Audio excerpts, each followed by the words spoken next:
got thumbs up. I can't even see him. Can you see his thumbs? No, is that a speaker? They're in the way. Anyway. Who put those there? I did. There's the thumbs. Look, we got thumbs. Jesus, good thumbs. Welcome to the Not So Tender podcast. This is episode number...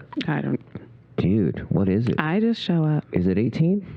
Yeah. 6, 7, yeah. It's 18. Yeah. We did 17 last week. 18, right, Jay?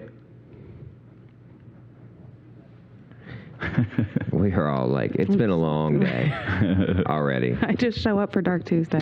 Dark Tuesday. Hashtag you're fucked. I love that you came in so on fire of like, hashtag bless. Oh my God. Then the next week you're like, fuck this shit. Brutal. All right. So welcome to the podcast. We have a special guest today, ladies and gentlemen. You have no idea. I shouldn't even let you introduce Why him. not? Well, you always. Go ahead. It's literally your person. All right, everybody. So can I introduce the topic and then say who he is? Yeah, whatever. Yeah. This is your show. Go All ahead. right, guys. So we're going to be talking for the first time on the show. First man on the show. First time, first male guest about men and their emotions and the dilemmas that follow. And so I invited my hubby. Yeah. Ta-da! So you can say his name. Andy. This is Andy. Andy, thanks for being the first guy on the show. I didn't know that. You didn't know that? I didn't realize So I've been ganged up on a lot. I'm aware of that. Yeah. So it's brutal sometimes, but not really. I'm a little bit behind on the viewing, so I That's all right. was not aware He's that I super was the first. supportive.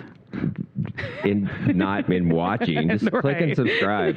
Click and subscribe down below. Yeah. Andy doesn't, but we might. It's fine. I do. He's like, I mow the grass. Shit. Yeah, that doesn't count, Andy. We need likes and subscribes and views, bud. Just let it play. You don't have to watch it. Just let it play. Over and over and over. How was your week? I've seen you exactly a week ago. It's all right. Shit, it is not getting better, No, huh? it's the season. What did you call it last? Cuffing cuffing up. Cuffing season. Cuffing season. Yeah. Girls are trying to find a guy to take them to the fucking pumpkin patch. Meanwhile, every client on my caseload is actively trying to leave their husband or split from their wife or they're trying to get to that pumpkin patch before the season's I guess. Why No. you I was blissfully unaware Yeah, that it was cuffing season. it is. No. Well, you're married. Well, no one's trying to cuff me though. I mean, I hope not, because that would be a different fucking show, and I don't think we're prepared for that. I can get prepared for it very quickly, but I don't think y'all I'm can. not prepared. That's not why I brought you on the show today. So yeah, cuffing season for sure. No, it's splitting season on my caseload, and in-laws have kind of cycled back Yeah, up. because you got to deal with holidays. Yes, everybody is like, we have exactly like a month and a half to figure out how in the hell we're going to interact with this side of the family or these Snipers. family members. They're wicked. Snipers. So That's how you take care of those family members. Appalachia. no, I teach them assertive communication. What, hugs? No, hold your boundaries and be respectful. Listen, boundaries, trust, all these beautiful words. They're on our They're everywhere. There's some countertop. good words on here. I was going to put some funny words in there too, but. So your week was not getting much better, huh? They're in it. Yeah. Do you think they're just so upset because they don't know what to dress up like? Do you think they want to dress up like your ex-wife for Halloween? Listen, we do matching couples costumes every year. Or for And you're in your counseling? No. Could you imagine Andy if that's and like, I- listen, and during their intake, just let you know, Just so we you know. do couples. This is the theme. It's a bonding thing. It's the theme. This year we're doing, I'll just tell my clients, we're doing This Winnie the is Pooh what you signed cast. up for. Do you want to be Tigger or a Piglet or? Do you think it would be harder to? Do you think it's harder for a couple to pick costumes together or a vacation? What do you think would be more difficult? Couple costumes. I do too, because they would take it so Costumes for personal. Sure. They would take it so serious. Like, because they don't want to be embarrassed, or they want to be super embarrassed. No, or- so Andy always drags his feet like in picking, but then once we pick, he gets so committed, like 4 days prior. I would always, if I was Andy, I would make you dress up like the guy from Toy Story, and I would just write my name on the bottom of your boot. That's our costume. That is Period. not fun, sir. That's it. Not fun. We could be the cowgirl, I guess. What's her name? I can't remember. Jesse. Yeah, Jesse. That's okay. This is Jesse and I'm Andy. Yeah. Yeah. You kind of got a Jesse vibe. You're rooting and tooting. Yeah. Next year, babe. Right. You just write Andy on the bottom of her boot. Don't even dress up. Just wear cowgirl boots and just put Andy on the bottom and be like, what's your thing? I'm like, duh. Just put your foot up. Andy. I would do it on the bottom of every one of her fucking shoes. She's at the airport, but really, every time. Every time. Well, I'm sorry your couples. Actually, I'm glad your couples are going through that because it keeps you fucking in business. There is no shortage. Job security. All the time. It is that weird time of year. I could feel it. It really is that, everybody's kind of struggling right now.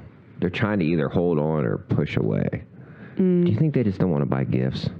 I love buying gifts. I know, but you think some of these girls and guys are like, I just can't buy shit for this fucking idiot anymore. It gets more and more pricey every holiday that goes by. I can't do it. Yeah. Yeah, I mean, I guess depending on the level of commitment, that could be a real thing. Like, Yeah. 100%. 100%. I'm over it. I don't want to put the thought, the effort into buying this person a gift again this year. Yeah, Level of commitment or level of Yes. their bank account? Yes, both. Well, if they're paying you, they're probably like, well, I would have gotten you a gift, but you wanted to go to therapy. Right. Could you probably have had people with that kind of like... I have had people recently have to fall off and go from like every week to every other or every other to once a month because the holidays are coming up. Yeah, that makes sense. Yeah. And if you're like, they're like, you're really not going to help us in the next 2 months because it doesn't matter how much you talk to us. Why do you... I told a couple last night, I said, they were talking about their in-laws, and I said, they will never get it. And both of them kind of sighed. And I was like, I don't say that to like be hopeless. I say that like, Right. We have to figure out what your boundaries are, is because like they will not understand. They're in that generation that we've talked about. Were you that I'm doing like the won't. Silence of the Lamb dance, putting lipstick on when you said that? They'll never get it. Obviously. Like that, like made it as dark as you could possibly make it. They won't get it. And they don't have, here's the other thing. They don't fucking have to get it. Nope. Is that fair? Yeah. Dude, park at the end of the driveway. Don't let anybody block you in. Hang out as long as you want. Just and toss fucking, the rolls into the leave yard. when you want to leave. You want to hear something crazy? I was at my nephew's wedding and very happy for them. It was a beautiful wedding. She showed up on a horse-drawn carriage. For real. Black horse, wearing a black dress. She's got like really red hair. It was just beautiful. And he looked handsome and super proud of him. And I actually married them. I performed the ceremony, which I don't know if I'm qualified to do said things, but I guess I can speak publicly. There's a course online. Yeah, I went through it. I didn't go through the course. I just could read. Okay. Skimmed. I did pretty good. I actually, well, I mean, like, I'm out in the middle of everybody, like, reading this shit, and, like, it's kind of serious. And I went into the hall waiting for me. You know, you go in and wait for them, they take pictures, all this shit. I'm sitting with my family. And I'm like, it was so loud in there. And I'm sitting there, and I'm like, I can't fuck it. I need to get the fuck out of here. So I walked outside. I like got a thing of water and like walked outside, and I walked out and checked. I'm like, hey, you guys need anything? You guys good? Just to get away. So, and like your bridal party's wondering how long you're going to be because it took a while to get photos. Really good photographer, so I could understand why. And they're like, 5 minutes, get the kids out there. I was like, okay. I walked back. Hey, they got to get the kids. And as soon as like they came in, they introduced the bridesmaids and groomsmen. Is that what they're called? Okay. And they all go in, and they introduced, them to everyone. And as soon as they introduced them, I clapped, and I literally just walked and got my Bronco and left. I didn't say goodbye to no one, my mother, my aunt, my sister, my niece. And I weirdly, I didn't feel bad. Didn't feel anything about Because I was like, me being there has nothing to do with them having a good time or anything like that. So I think they all understood because I didn't get any text messages like, hey, did you fall in? Hey, are you alive? Right. I think they understood. But I was just like, nah. And it was beautiful, and I was very honored to have me do that with them. But I was just like, no, I don't want to do that. And I don't think sometimes you have to do some shit. You got to be uncomfortable. But I was like halfway there. You know what I mean? I got all dressed up. They all looked pretty handsome. It was good. It was nice. Good. Fucking horse-drawn carriage. That's some extra shit. Looked good. Bougie. It looked nice. Fairy tale wedding. Yeah, it was really nice. Well, she was a horse girl, you know what I mean? She was into riding horses, so. And everybody was so nice. It was really a beautiful thing, man. So, and on that, today's topic, so how we landed on today's topic also is I got how a was phone- your week? Well, I got a phone call from one of my best friends saying that one of his other good friends is actually no longer with us. He couldn't, be here anymore. He took his own life. And it hit my friend hard. It hit me hard. And we had a conversation that morning and just how men don't have as much of a support group. Like men in their late 30s, early 40s and up really do not have the same kind of support as a young man would have, because we were just raised by different people. And not blaming anybody, but like if a man doesn't have the support, that's the third friend that we've had take their own life in the last 2 years that are in their 50s. Mm-hmm. I mean, they're older than me, but like, dude, that's heavy. And we're not talking about we're talking about people that are smart and successful and good at what they do. We're not talking about like low rung, you know what I mean? Like mental issue, like repeated, you know what I mean? Like we're talking about people that actually handle their life really above average. Not to discredit those who don't. No, I'm not saying, Yeah, no. right. I'm just saying, well, my thing is, we know that the people that are struggling, we automatically give them more support. Outwardly. Yes. Yes. That's Okay. what I'm saying. Okay. But the guy that we see that runs his own business and does all these guys, that's Yeah. the point I was kind of making is like the one that you don't suspect, the guy who crosses all his T's and dot all his I's, they're the ones like, and it bummed my friend out. Yeah, I could just hear it in him. You know what I mean? And it made me, and that's when I was like, hey, I know what we're talking about this week. Then you call me back and you're like, I'm bringing my husband. I was like, oh, shit. Shit is real. We want to talk. I have a guy for that. So men expressing how they feel. We struggle with it really hard, and then we're going to go to a little worksheet that tells us a lot of reasons why, and we can touch on them. Mm-hmm. I know personally the way I was raised, I was very fortunate that we were allowed to talk about, how we feel, which helps. Helps me not be super struggling. And even then it's hard, but it's weird that men don't get the support. They women want them to be vulnerable, but there's like a threshold where if you're too vulnerable, you're weak. Or it gets weaponized and, sent back at you at the most random times that makes it very uncomfortable. And then you shut down. I don't know about you, but if I share something with somebody and when they're in a bad mood or we're fighting about something and they shit it back at me, I turn that valve off and it'll never be back on. I'm just like this, and I break it off and I'm like, no, I'm done with that. Absolutely. Yeah, there's definitely when you feel comfortable enough to open up to someone and then you get shit on in return, that for me personally, that automatically I will never open up to that person again. It's hard. Yeah. And then you're just like, it probably makes it a little difficult to open up to anyone else. Yeah. I found myself doing it. I did, and I realized recently, I had somebody's like, why didn't you ever share this stuff with me? And I had to really think about it. I'm like, why don't I share things? Like new projects, new art, new music. And it's because somebody was like, can you just shut the fuck up about the band? And I was like, Yeah. done. Kind of deflates your spirit. Well, I'm going to avoid shit. Yeah. If I know I get a flat tire every time I go through an alley, I'm not going through that alley anymore. No, I'm good. But then it screws the next person that would like to hear about it. You know what I mean? It's like, I don't know if we purposely flop through life, finding the polar opposite of the previous person, but it seems to kind of find that sometimes. Yeah. But having trust, be careful what you ask for. If you're asking for somebody to be vulnerable, that's a big understanding to you and a big thing with trust. And if you villainize it back at them or weaponize it more, not really villainize, but weaponize it back at them, that's a pretty huge breach of trust. Yeah. Right? Yeah.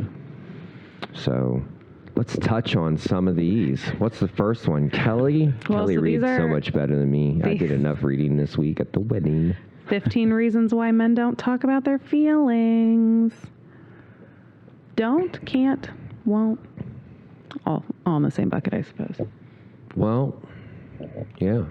I mean, it's a lot of, it scares me, man. Yeah. Grown ass men. Right. Well, and even some of the verbiage that you used, you said, I was allowed to talk about my feelings growing up. There's a big difference between allowed and encouraged. I was encouraged. Yeah, I would say Yeah, both. just to I clarify. was But both. yeah, I mean, there Yeah. are definitely people who I have. Nobody made us feel bad. Yeah. I didn't. You know, I can Right. speak for myself.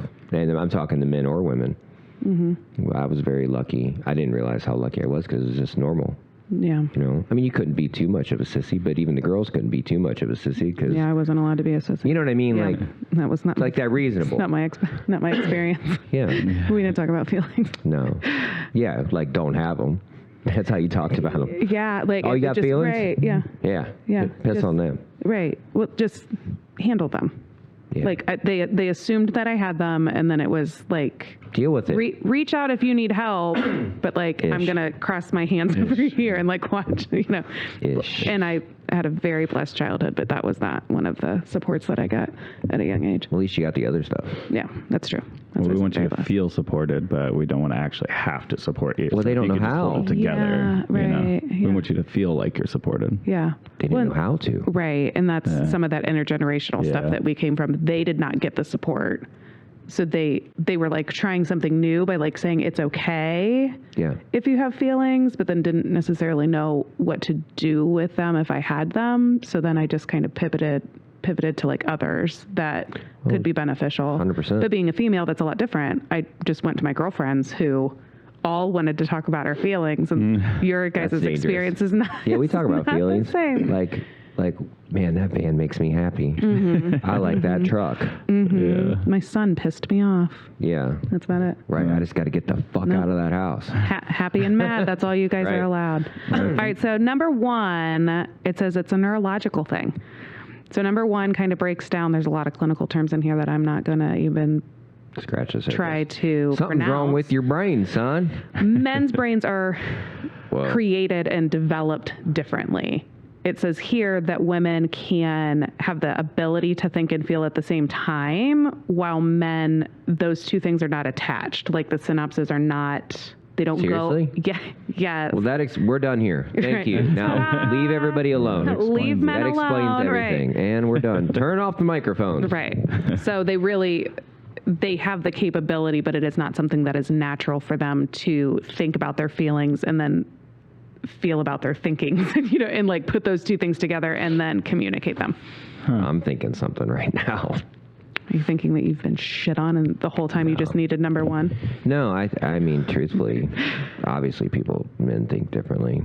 Sure. It's a pretty easy concept to understand. But I'm curious because some men are more emotional than others, just like more women are emotional than others. 100%. So I wonder what their Is- brain looks like. I'm sure. 'Cause it's talking about like lighting up like brain studies and how like when discussing emotions, women's brains are more reactive than men's brain. Like But when you say a man's more emotional, it still doesn't mean that he can feel and think at the same time. that's true. He's just feeling more than he's thinking. Right. That's all. Well, and where does this fall with the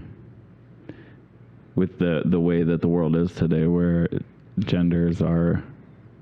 Well, You that's know what I'm saying? Yeah. that's a wavy gray line right there. So Yeah, It is, I don't right. know. I question everything, so Right. it just kind of. I'm going to say inherently, we still have roles as humans. I mean, like, obviously you can fall a little bit more towards one or the other, but I'm going to say inherently, the consensus is, Right. DNA is DNA. yeah. That's what it's talking about. Right. Yeah. It's not so much of more what you identify as more of just like actual parts. Yeah. Right. Man. Yeah. That's X hard, and X right? or X and Y. It's tough. Right. Well, I mean, that would be a hard question to answer. I mean, that's way deeper than I'm willing to. That's a whole even- science episode. Yeah, we'd have to have A scientist. Bill Nye. Yeah. I guess I was reading a little bit last night, and that kind of came to mind because a lot of the studies and stuff have in mind that they want to. It's like preventative awareness type of stuff, but if we're if we're talking about the male and the female brains, that's going to shut down a big audience, right? Yeah. Like we're not going to get through to a lot of people Yeah. if we look at the Well, genetics. I mean, to a point, you know, but it's your brain's going to work how it works, and unless you go have it checked out, I don't think you can even speak on it unless you're literally yeah. having it lit. You know, Right. Have it lit up and say, does yeah. it, So does that's it a look hard like thing. a woman's, or does I know, it look and like you're not really me? shutting it off. You're just, I think you're just having an open conversation about, you know, that minds react differently. Yeah. I mean, it's as simple as that. But they're saying, I mean, it's. I won't even say way it's off topic here. Yeah, it's okay. You go deep. It's okay. But you were just reading something, so it's right. Yeah. It's further up in the front of your brain. Yeah. Right. For sure. But I'll say this, you know, I mean, we're talking about men, you know, so I don't know if somebody thinks, you know, or feels like they're a man, then maybe their brain works that way. It's beyond my, you know, Right. That's a good point. you know, so. Well, so this is interesting. It says women tend to have more language-related areas that focus on communication, and men tend to have more areas with stronger connections built around spatial awareness and reasoning. 100%. So they're built to problem solve. We have to. Right. We are hunters not- and gatherers. I mean, it's Yeah. like you have to be or you die. Right. So it's thousands of years of DNA. I mean, My it's son and I just had this whole conversation really, about you're like, go about- kill a rabbit with your No. bare hands, son. Well, about Yes. he made a comment about a girl being a tomboy, and I was like, well, that's a thing. And he was 100%. like, yeah. He's like, but like women weren't made as hunters and gatherers. Like that's why we're better at it. And I was like, oh, this is That's that Well, I would always say it's not better. I mean, I'm sure there's a woman that can hunt and gather way better than Right. some men. But Right. okay, these are very. I but know, in I general, know. I'm going to say if you drop people in the middle of a place with no cell phones and no things, it would find its natural order very fucking quickly. And I'm Right. going to assume that the girls aren't going to be putting fucking mud on their face and going out and building spears Right. by the droves. Right. And boys are just going to be like, we got to do some shit. Right. Okay, so it's not like, Yeah, oh, right. women can't do it. Like, it's not We about can. that. I'd you know? hunt, but I ain't building a Right. house. I'm not chopping wood. I have an interesting question. Mm. Let's get through this first one first. Okay. I mean, that's it's a neurological thing. That Starting. is number one. You have to accept that first. Yes, that we Well, are that's a coming good from. It base. says women are from.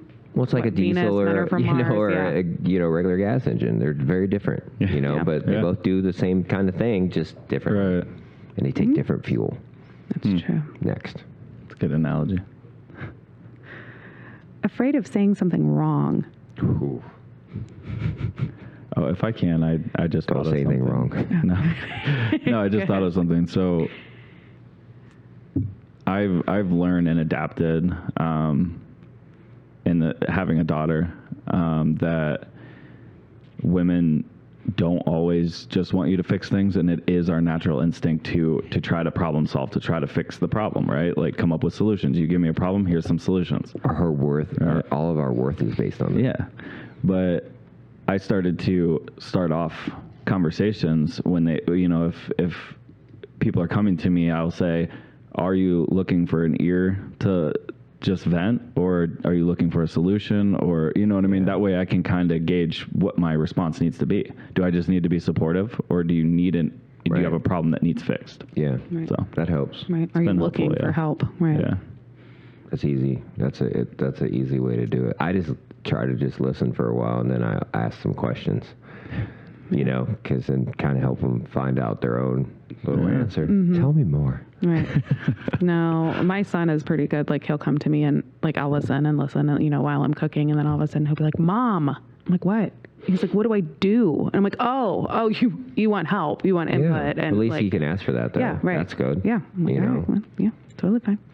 she's a tomboy, but I think she's hot. Right. I don't know what to do. What if she beats me at a sport? Well, then get better at it, bud.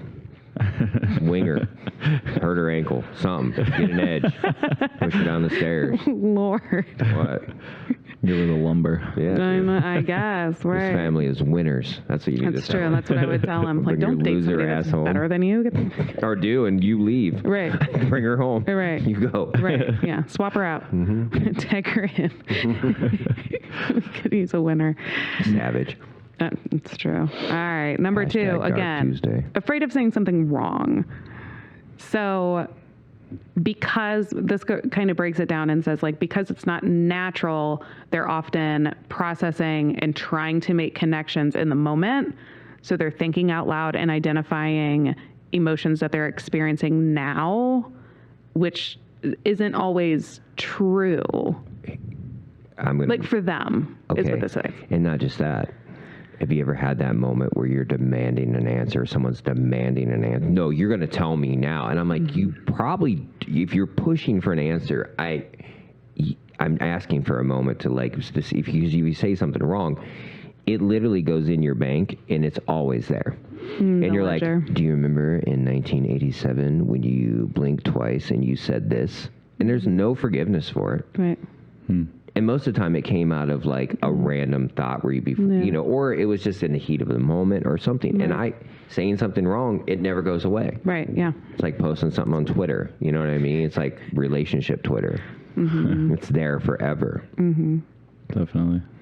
It's scary to say something wrong. Because once you say something wrong, now what would you say to somebody when somebody does that to them? Like, if they're like, well, you said this. I'm like, yeah, but we were having a moment. I wasn't really thinking about it, because we don't give people enough time to answer. No. And we're normally asking questions we already know the fucking answer to, which hate is that. fucking abusive as shit.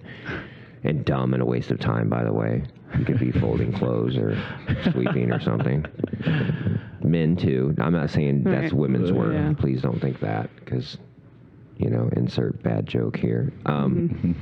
See? Growing.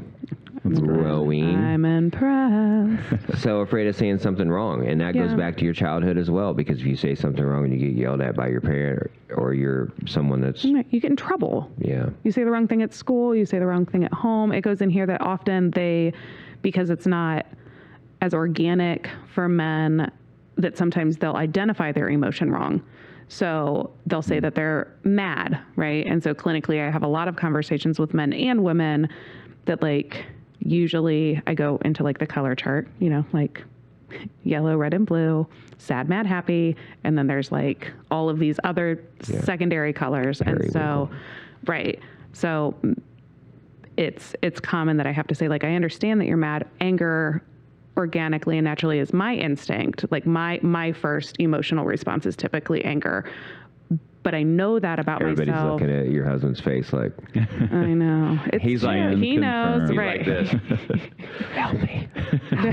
He's sort of blinking. He's doing this shit. He's like, he has a little cue card over here that he just holds up. No, I've been blessed in that way that I've never experienced her anger toward oh, me. you're doing something right, Andy. Well, That's why see, it's so so I don't weird. say the wrong thing because I answer really slowly. Nice. That way I let it go through my brain and before it comes out of my Right. mauth. As you're putting on headgear, like you're getting ready to spar. You know, you're like, she's like, I need an answer. And you're like, I'm working on it. Right. Well, yeah. I mean, I make sure that it is how I feel and what I want to come out of my mouth before I say it.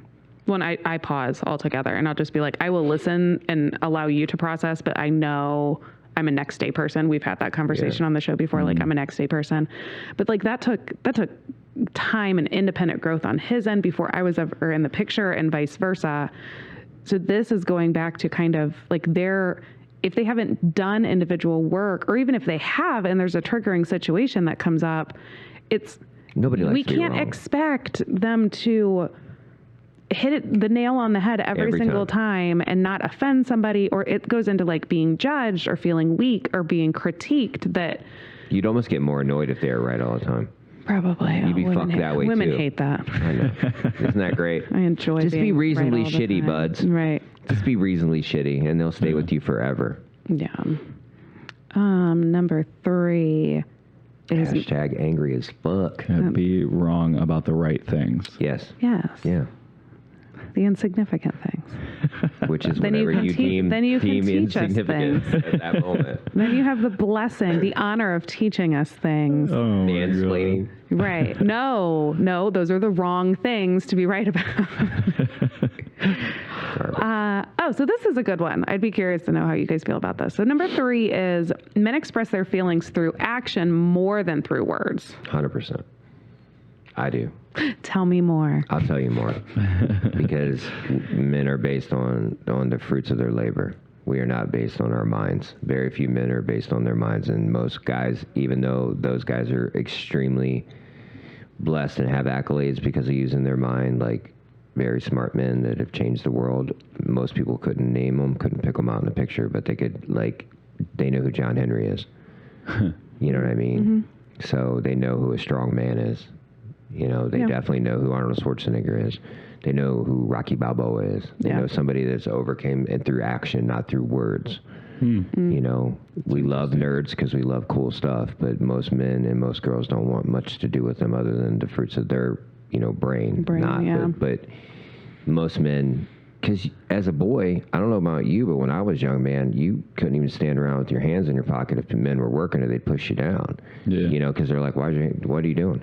Get to work. We all work. We all, you know, and even women look at it too. Because here's the golden thing that every woman says. A guy could be dastardly. A guy could fuck up like crazy. And every old woman goes, well, he went to work every day.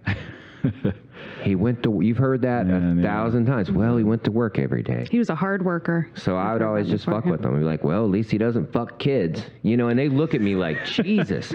And I was like, why are you giving somebody, like, they get complete pass because they went to fucking work? Who doesn't go to fucking work? A very small group. A lot of people. Bullshit.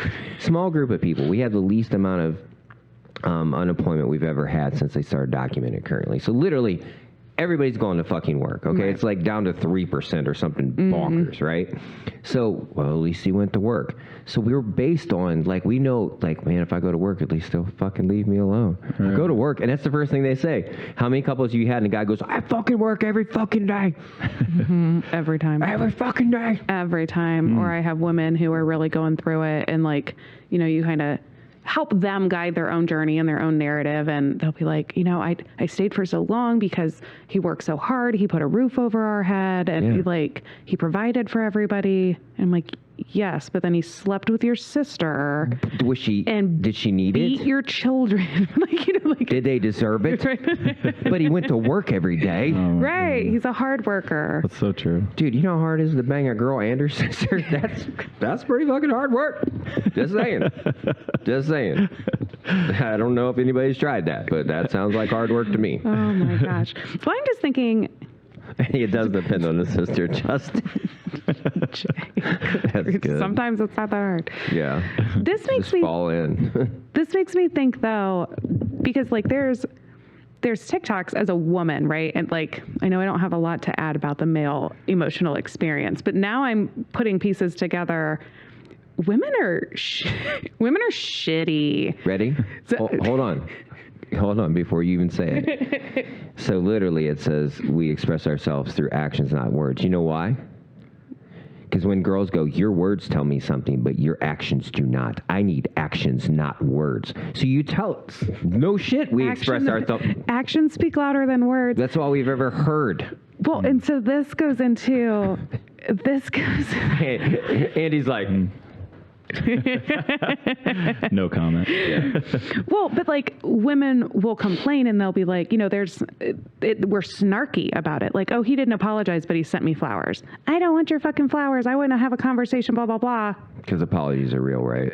They want their cake and they want to eat it too. Say you're sorry. Sorry. Oh, you can't win. You can't. I always say, what are you really mad about? Because this isn't what you're mad about. What are you really fucking mad about? My buddy is really angry right now, my other friend, and he was in the shop the other day, and he was losing his shit. And I go, and he was mad. He said he was mad at somebody. I go, you're not mad at him. Who are you really mad at? Like, what are you really fucking mad at? And he's just frustrated in his life because he doesn't have a whole lot of purpose right now. But he wasn't mad at what he was bitching about. He was for real mad about some other shit. But actually, yeah, those are just words. So what do you, like... This is how confusing it is for us. It's like a Rubik's Cube through a microscope, blindfolded. I know. It's a lose-lose. Sorry, babe. Well, I think that you have to find a balance of, you know, talking about it and being about it. Like, so your actions have to reflect your words. Right. You can talk all day, but as long as you can back it up. But just shut up if you're not going to do anything. It's hard. It is really, because it's that primal thing too that they base whether we can protect them off of our strengths and what our being able to accomplish goals and accomplish tasks. Because that's the biggest thing I talk about all the time is that women will literally, their biggest complaint that I've heard from every age group is he never finished his task, he never does this. And if you're doing that, it makes them feel not protected. Like if she couldn't provide food for your kids, and I'm not saying you can't either, but if she packed them some bullshit lunch, you'd be like, what the fuck is going on here? Yeah. It would make you like weirdly like inside go, Right. that's like, what? weird, Right. you know? So yeah, actions we do. We love actions because we're completely based on that. Have you seen Napoleon Dynamite? Oh God, yeah. Girls only like guys who have skills. That's it. They do. Bow staff skills. Yeah, yeah. Nunchuck skills. Yeah, and you have to. But then it goes. You can. That scale will tip too far. You know, and then they have too many skills, and people use their skills, and they're like, "Why are you going and doing that for them?" And then it's weird. They want you to have skills, but just for them. You know what I mean? Yes. You only work in my castle. Yeah. Yeah. Next. Ugh, gross. Oh, society conditions them. No shit. What? Come on. Are you kidding me? All we ever tell little boys is tell me about your feelings.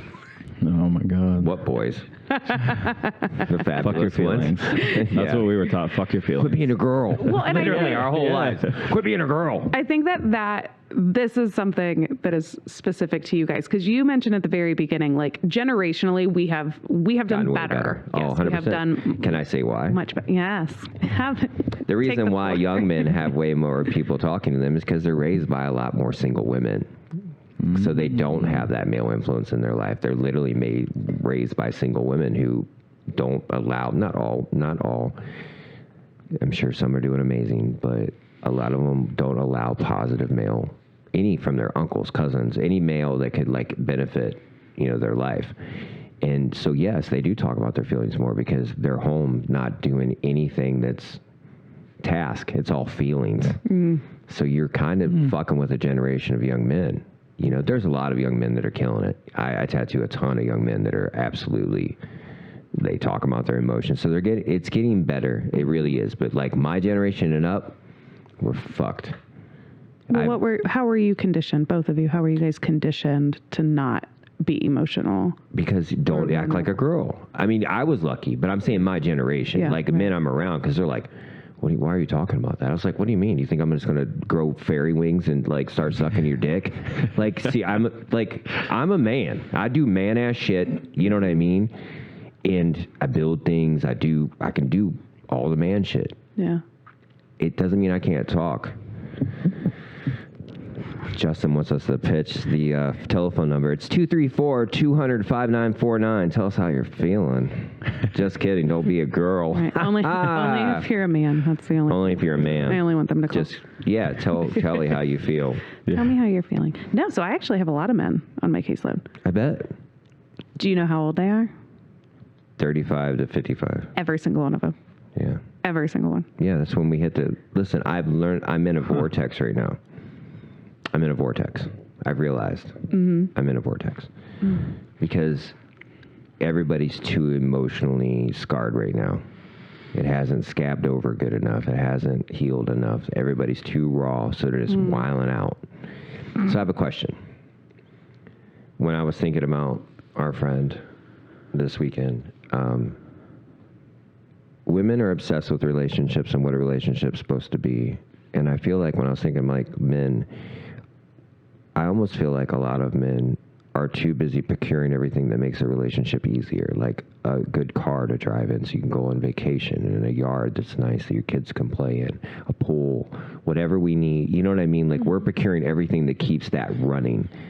And like we don't understand what a relationship is, and y'all don't understand what it takes to keep that running. Does that make sense? Because I'm not saying, this is a very broad statement. Right.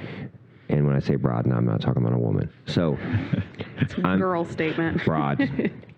So what I'm saying is, you guys are obsessed with the idea of a relationship and what a relationship is, but what it takes to keep the life support on that and keep everything, because it has so many more moving parts that we don't know the core of it. And y'all don't know the outskirts that make everything.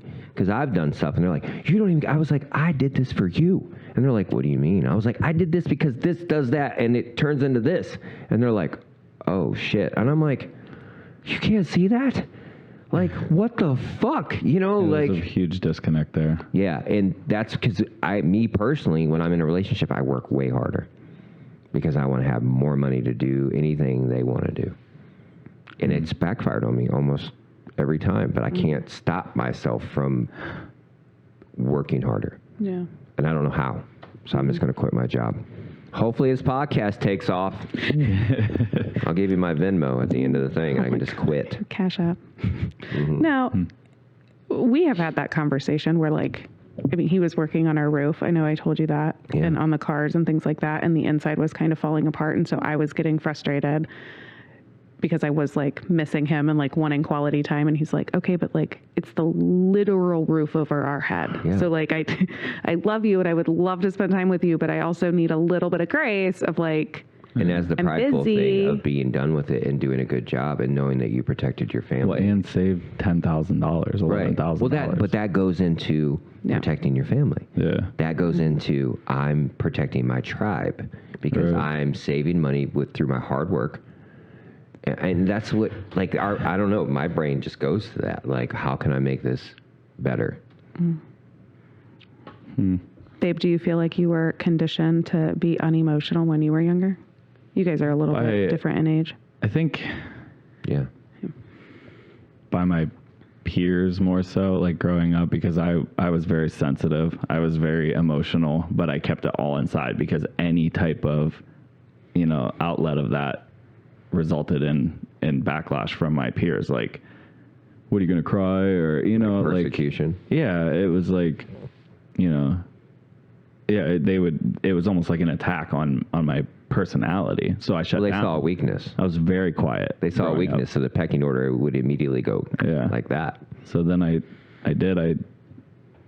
turned to drugs and alcohol because I didn't know how to work on cars. I didn't know how to do construction. I didn't know any like manly stuff. Yeah. So to escape from the emotional being that I was, I just used drugs and alcohol to drown those feelings. So you didn't have to I feel didn't them. have to feel them. And then I didn't have to express them. Plus, that probably gave you a sense of community as well, didn't it? Oh yeah, I was like the heart of that community. That's what I mean. I was Drugs the and alcohol best drug will make addict that ever. happen, right? Well, that helps. Well, I was the party animal. I was, Right, go hard. Yeah, hell yeah. You must have had a lot of emotions you were trying to get rid of, bud. Dude, I'm telling you, All it's of them, crazy. Yeah. I'm a very emotionally driven person and I feel extreme emotion. So if I'm happy, I want to be, ecstatic. And if Yeah. if I'm mad, I want to murder people. Like That's it goes crazy. very extreme anyway. So Yeah. it's been a That's a whole lot. lifetime of trying to dumb that down a little bit to where I can function in society. So once you found kind of a safe place to do that with people, were you like, I Yes. can breathe, but I also Yeah. learned how to use a hammer? Well, so in sobriety, I've been sober for 7.5 years, That's going on 8. And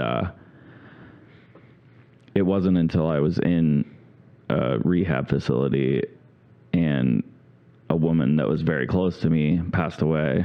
And I like stormed out of my pod and they were like, whoa, you can't be out here. And I'm like, I need like a closet or something that I can cry in because like these guys are making fun of me. I'm going to fuck somebody up. Yeah. Like if I can't just go somewhere and like let this out. And my caseworker was there and she's like, oh my God, come in my office, And like, I love when boys cry. So that's why I got into this. Right. I fucking hate men. It's fucking because great. prior to that, I was very closed off. I would go in there and she'd say, how are you doing? And I'm like, I'm good. Yeah. And she'd be like, well, like, you got to give me something. And I'm like, I don't know what you want me to tell you. I'm sober. I'm good. Like, I'm ready to go to work. I'm ready to get my kids back. Like, I just moving. want to, I'm just, keep it moving. Like, let's go. And so when I went in there, I opened the floodgates. It was like I couldn't stop. And Yeah. I told her everything. And I walked out of there, like, sobbing and, like, feeling like so much weight was lifted off my shoulders. Yeah, just getting that out of your system. And that in sobriety, that became my new like drug. Like that's what That got me high. transparency? Like I just talk about everything, and I don't don't necessarily talk about my emotions, but I talk. Like, and if you knew me as a kid, like I was the quietest person. I would break out in sweat and like, you know, I would blush really hard if I had to like talk in front of anybody. Okay. And so for me to be like so talkative now is completely foreign to me, and it's like it's awesome though. Yeah, that's good. Yeah. That's interesting because number 7, I'm going to skip down because I like scrolled through and look. It's cool. Number 7 You're running the is show. it hurts. It does hurt. It hurts to share. It says here, it talks about like bottling things up because it's not socially acceptable, but then bottling things up leads to explosions of anger or self-harm or suicidal thoughts or You like get all pushed of hard. that. Yeah. All of that. Eventually you tip over or you implode. And so it says, if your options are to bottle things up like you've been taught because it's not safe outside of yourself, that is painful. And then to express those and not have it go super well, expressing them is uncomfortable. Having that land well is painful. Like, so it by nature is just a lose-lose. Either you guys bottle it up or you let it out inappropriately or it lands funky or... I mean, like anything, you build up that much pressure, it's going to do some damage. Anything will do that. And if you don't have a reasonable... And there's moments that, yeah, there are times you're like, hey, you got to put that shit on hold for a second. We got some shit to get done, and we can talk about it later. Yeah. You know, as men, there's moments like that. You know what I Yeah. mean? Like when you're up on, you know, doing some crazy work, and the guy's like, whoa, and you're like... Listen, dude, I don't know on if you a know pole. this, but there's a lot of things that could kill us up here. So we'll talk about that once we get down. But right now, we kind of got to deal with some shit. So it's like, it's the same thing in life, too. And I found that, like, when I do a quick hard drive search in my own head of my own experiences, when somebody chases me around the house demanding something from me, I'm immediately like, Oh my "Ooh, God, that's fuck. the worst. It's the worst. I'm gonna give you what you're looking for. I'm going to say whatever will make you leave. Yeah. So I'm going to probably Oh, yeah, say the that's true. worst thing I can say to you. Yeah. Not like me and me, but I'm just going to go, no. You know, and it's like, it's frustrating. So I wish people would calm the fuck down. And it does hurt. Well, You I'm know? wired the same way with that. Like my ex, we used to fight a lot, and she would be in my face, like demanding that I talk, and I'm like, I'm done. Like I don't want to be with you anymore. And then Just to make it stop. Yeah, just to make it stop, because that's not truly how I felt. I'll eat the cat shit. You know, just Right. anything to make it stop. You Yeah, know what I mean? Exactly, because like I'm so elevated now that whatever I do say is going to cause further damage. Yeah. So I want And out. there's no right answer. I need to just take myself out of this Yeah. situation. That's why I wish we had blow darts with like stuff that would just make them knock out for just a little bit. You know what I mean? Just like, Yeah. it's With, like, Valium or something, When she just, wakes like, up, just- she's like, I'm like, are you okay? You just passed You out. passed out. I'm sorry. I've been sitting here with a cold, wet rag. just Actually, I was waiting packing for your you. stuff. You have a pod outside with your stuff in it. So the other thing that it touches on here that you and I had spoke about yesterday is that men's natural support system for emotions is much weaker than women's. And clinically, I do that a lot. So during an intake, I go over, you know, their intake paperwork, and the platform that I use has their own. I really enjoy it, but there's a lot of questions that I have that aren't on there. And one of the questions that I ask is, who's your natural support system? So as we're going to move forward in treatment, we're going to be picking up a lot of rocks, you know, and like seeing they're what's up, right? Seeing if you got a spicy rock. But like, who are you going to go to? Because clinically, I can't, in reality, I'm not on call. Like you can't, I That's mean, you bullshit. can, but like, well, and we have that conversation. It's full disclaimer, but who can you lean on? In women, it varies because some women have a lot of trauma because it goes into that too. Like, Yeah. you know, I have like one person that I can go to. Trust issues. and Right. things. Yeah. Sure. But men almost never have a person that knows their entire story, like unfiltered. I can be as raw as I want to be or need to be, and I know there won't be judgment. Like never. Do you want to hear something weird that I just thought of? Women don't trust any other women, yet they share all their shit with us. We rarely hear men saying we don't trust men. We trust men. We inherently distrust men until they give us a reason not to trust them. Yeah. And yet we don't share anything with them. They literally, that's the hill they die on, is that they don't trust other women. And they literally share everything with them. Yeah. Get And us drunk and take us in a bathroom and Right. It was- Not us. Right. Eyes down, bud. Eyes down. we talk about all the things. But you're right. Wow. How weird is that? That's interesting. That is weird. Yeah. But like I have to pry because therapy is hard and I can't be their only support. That's not healthy. Like I would No, be you doing want them to find someone. Yeah, I would be doing them a disservice. Yeah. And who do you ever share everything with? I mean, it's very rarely, but if you don't have That's anybody so that sad. I have people that I share. I mean, like 3, but I know what you're saying, but Yeah. like if you've never had that in your home, if you've never had love in your home or someone that just holds you or just talks to you or just goes, baby, you okay? yeah. Like there's a lot of people that have never had that. So why would you think they're going to find that? And if anything, they actually find some predatorial person that goes, tell me. But, Right. And I've seen people stay with someone because they knew their dark secret and they would go ahead. You break up with me, I'll tell them that this happened. Oh, yeah. Dude, Yeah. Or like I see how do you people, think that paid, yeah, I see panned out? people who have a lot of like trauma bond relationships where I'm going to get one of those next. no. Yeah, I am. oh, Yeah, I goodness. am. No, those last. That's I a had good way one of to those. They last. Had a good run, right? I'm It kidding. was crazy. Yeah. It was crazy. Nope, you've been through some shit and they know the darkest stuff about you and You feel that trust. yeah, 100%. but ride or Me and Justin dies. have been through some shit I know. since I was 20. Not always. Yeah. Huh. We're trauma bonded as hell, right, Jay? He looks like Keanu Reeves, so not to be a dick, he's like John Wick. So, You know what? oh shit, Mike's here. Mike's running late. He must have had a date. For me personally, if I shared trauma with another man, I think that would strengthen that relationship. It does. I think though, with a man and a woman sharing trauma, I don't know, it's different, right? Dude, they want it, but when they get it, they look at you as weak. It sucks. Not all of them, but I'm saying most. And it's a fine line. It's that fine line of teetering between give them enough. Because girls will go, this guy never talks to me, blah, blah, blah, blah, blah, blah, blah. He never opens up, blah, blah, blah. And then she breaks up with him because, like, I want somebody who emotionally can be open with me and share things with me. And then they start dating an emotional guy, and they're like, this motherfucker don't shut up. Jesus Christ. I don't want to hear about his fucking, Jesus. If he gets a fucking hangnail, he's going to fucking kill himself. Oh, my God. So it's like, you can't, it's a fucking game. Well, it is. And we've talked before about like that wall, right? And like what's on the other side? What's at your inner core? Because they just want like the hurt little Oh like no, it's like fetal Epstein bunny. Island. It's Right. Epstein Island. They want pictures of that shit so they can fucking hold it above your head later. No, but I guess I'm saying we have shared, but I'm a trained clinician, you know?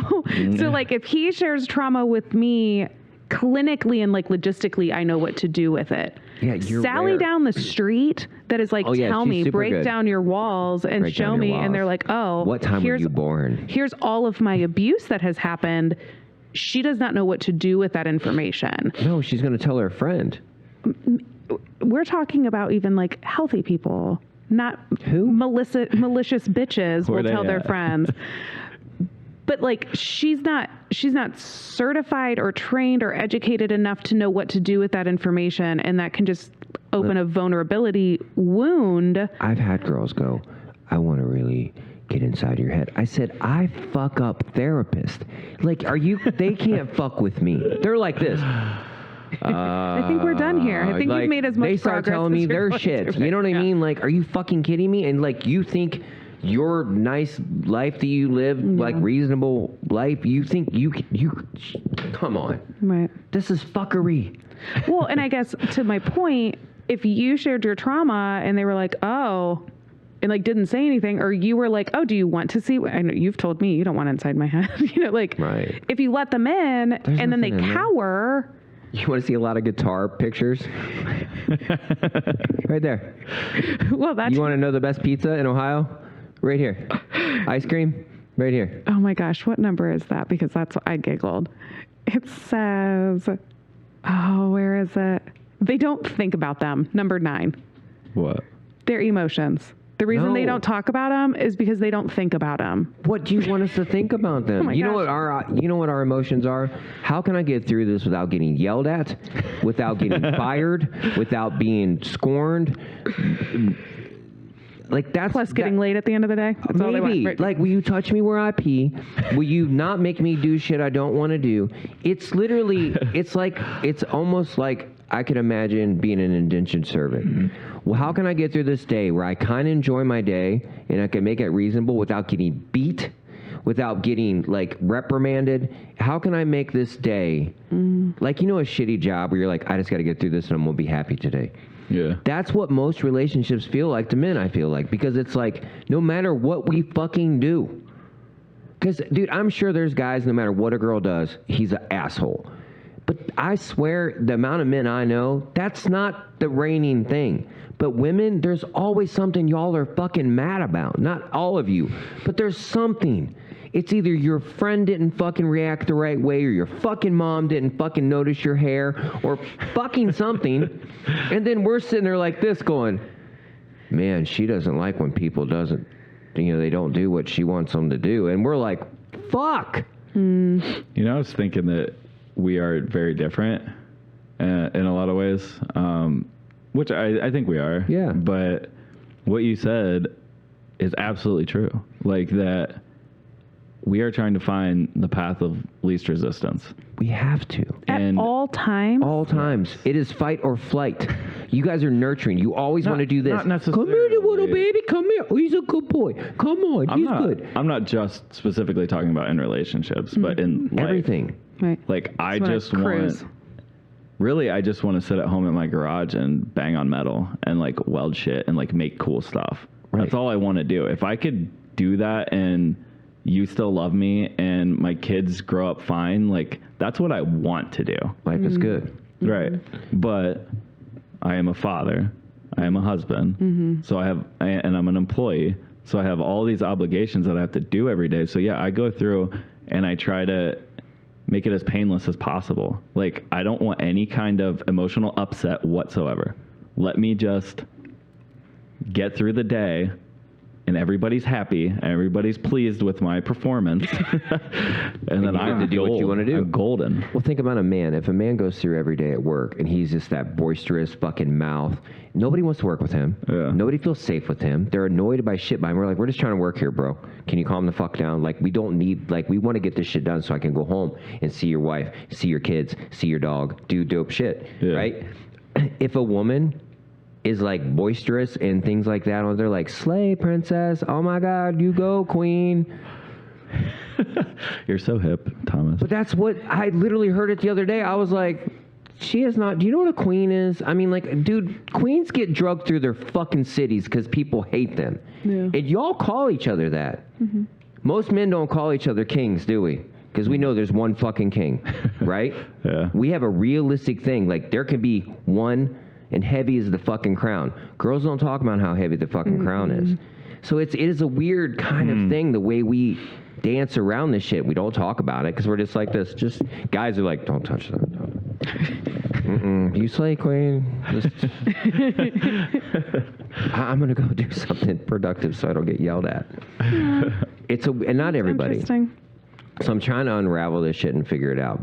Dude, we have to get things done. We've inherently always had to get, and there's guys who don't. And guess what? They are bottom rung dudes that people don't really value. Right.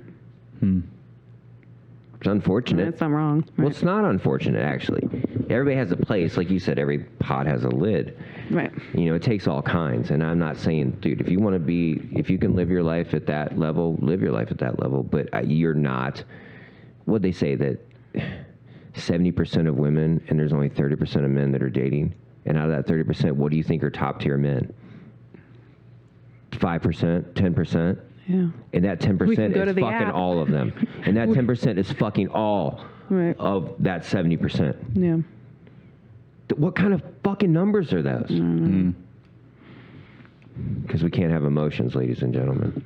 You can. They just have to be the right ones. express When the you need right them. way. You guys need like a meter. Like Yes, I we can want be you to be emotional today, or supportive when we need I can paint the basement. Like a thermometer that's Yeah. that's built into them, where you can gauge whether you're doing it right or not. We should have that. Well, listen, and that's why Red so light, many green light. women. That's why so many women say that they're going to women instead of men. Because mean they're dating much, women? Yes, they're much less frustrating. Oh yeah, you're not talking to the same girls that started dating girls as me, did you? They're like, I thought I could date a girl. There's no fucking way. You've heard it a million times, haven't you? I I've just heard didn't it, I've laugh, heard and I'm both like ways. this. Oh, tell me more. Some women are like, women get me, and that's why I date women. No, and then they other don't. ones are. Listen, I have a best friend. She is my second soulmate. You're platonic. I don't get her half the time. No. I love her to death. What does it mean to get somebody? But yeah, I don't have to get you. we're like the same, but sometimes she'll say stuff, and I'm like, "What are you doing?" But that's what I like. That's what I like And about you're our like, "Slay, relationship. Right? Yeah. queen." No, I'll ask her. I'm like, "Do you want therapist Kelly? Do you want friend Kelly? Right. What are you looking for?" But don't know. that's what I value in my friend, and men often don't have that. When I ask men these questions, who can you go to? They're like, oh, I have one really good friend that I went to school with. He lives in Colorado, but I could call him anytime I needed something. And I'm like, oh, is that who you talk to? And they're like, no, that's just who I would call. If I had, ever like- thought about having feelings, that's who I would think about calling. But you have I a have decent, the greatest friends. You No, have I have the right. But I will be honest with you. When we talked last week, and I said, "When did you start going to therapy?" The first time I went to therapy, I was in 5th grade. Yeah. So I have had an unfair advantage. But I will say this: my friends, but I only associate with people that I can Top-tier speak people, to. yeah. Top for me. Right, you're somebody that top-tier people, resonates right. with me. Yeah. I can't really hang out with people that are just fucking bulls in a china shop because I'm like, yeah, that's going to end bad for me. Like your energy alone just makes me kind of like Yeah. uneasy. Well, so your experience is unique. Why don't men talk to their friends about their emotions? Do you have a good group of friends? Guy friends? No, I don't have any friends. I know. Thanks for being honest. Well, so But why not? I have guys that I could call that would be there, at the drop of a hat to support me with the roof or, whatever it is that men do together. Like I have a solid group of guys in that way because I've earned that capital with those men. Are those coworkers? Some of them, yeah. A lot of them? Yeah, a lot of them, yeah. I'll ask a quick question. So I've noticed that people in sobriety went from having a ton of friends that they thought were friends because you used together and you did things and you probably were friends. I Yeah. mean, you were. I'm Yeah. not discounting that. Right. So I have a lot of friends that are in the program too.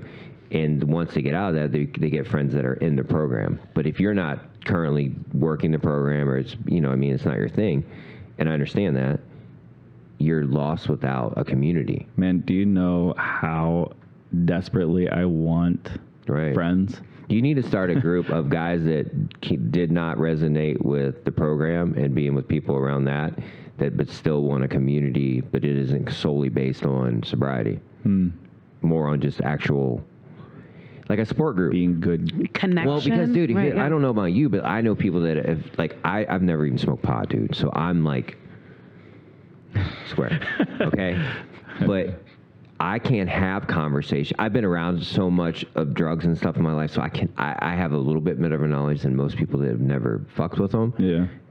Being that I've tattooed and literally played in bands my entire life, I've been around a lot of people that, creative types that really abuse themselves. Yeah. But what I've noticed is if it's like that support group mentality that if you've never dealt with it, it's like you just kind of like, you won't get me.